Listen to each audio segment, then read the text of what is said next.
প্রার্থী তালিকা নিয়ে ময়নাগুড়ির বিজেপির অন্দরে আদিনব্য দ্বন্দ্ব এবার চরমে পৌঁছল। বুধবার সকালে কৌশিক রায়ের বদলে ডালিম রায়কে প্রার্থী করার প্রতিবাদে দলীয় কার্যালয়ে তালা ঝুলিয়ে বিক্ষোভ দেখালেন বিক্ষুব্ধ বিজেপি কর্মীদের একাংশ।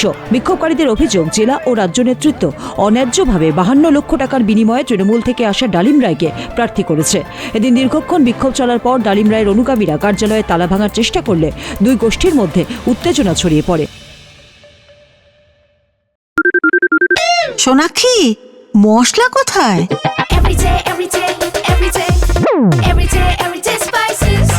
এভরিডে মশলা, দেশের স্বাদ। বিক্ষুব্ধদের হুঁশিয়ারি, কৌশিক রায়কে পুনরায় প্রার্থী না করা হলে ময়নাগুড়িতে কাউকেই প্রচার করতে দেওয়া হবে না। উল্লেখ্য, এর আগেও প্রার্থী বদলের দাবিতে বিজেপি কর্মীরা এখানে এসে সরব হয়েছিলেন। আপনারা প্রত্যেকেই জানেন ময়নাগুড়ি কেন্দ্রে আমাদের বিজেপির প্রার্থী সিলেক্টেড হয়েছিলেন আমাদের কৌশিক রায়, যিনি 5 বছর ধরে এমএলএ রয়েছেন। তিনি আবার আমাদের প্রার্থী নির্বাচিত হয়েছেন। তো কৌশিককে নিয়ে আমরা জটিলেশ্বর জলপেশ বাবা ধামে সমস্ত জায়গায় পুজো দিয়ে আমরা প্রত্যেকটা জায়গায় কিন্তু আমরা প্রচার শুরু করে দিয়েছি, বিভিন্ন জায়গায় জয়েনিং করেছি। ইতিমধ্যে 12 দিন গত হয়ে যাওয়ার পর কালকে আচমকায় আমরা দেখতে পাই যে কৌশিক রায়ের পরিবর্তে ডালিম রায়কে করা হয়েছে।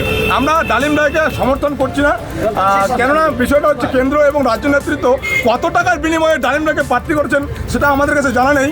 আমরা জানতে পারছি 52 লাখ টাকার বিনিময়ে ডালিম রায়কে প্রার্থী করেছেন।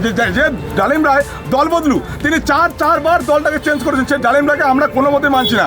আমরা আজকে এখানে অবস্থান বিক্ষোভ করে তালা লাগিয়ে দিয়েছি। যদি কেন্দ্র এবং রাজ্য নেতৃত্ব আমাদের কথা না শোনেন, ময়নাগুড়িবাসীর জন্য যদি না ভাবেন, ডালিম রায়ের পরিবর্তে কৌশিক রায়কে না করেন, আমরা বৃহত্তর আন্দোলন চালিয়ে যাব। এমনকি জেলা এবং রাজ্য নেতৃত্ব যারা যে জায়গায় যাবে, প্রত্যেকটা জায়গায় যে জায়গায় যাবে না কেন, যে জায়গায় যাবে না কেন প্রার্থীকে নিয়ে যেখানে প্রচারে যাবে, আমরা মণ্ডল থেকে শুরু করে যে কোনো কার্যকর্তা গেলে তাদেরকে ধরে আগে গণপিটুনি দিব। তারপর আমরা এর বিচার আমরা অবিলম্বে চাই।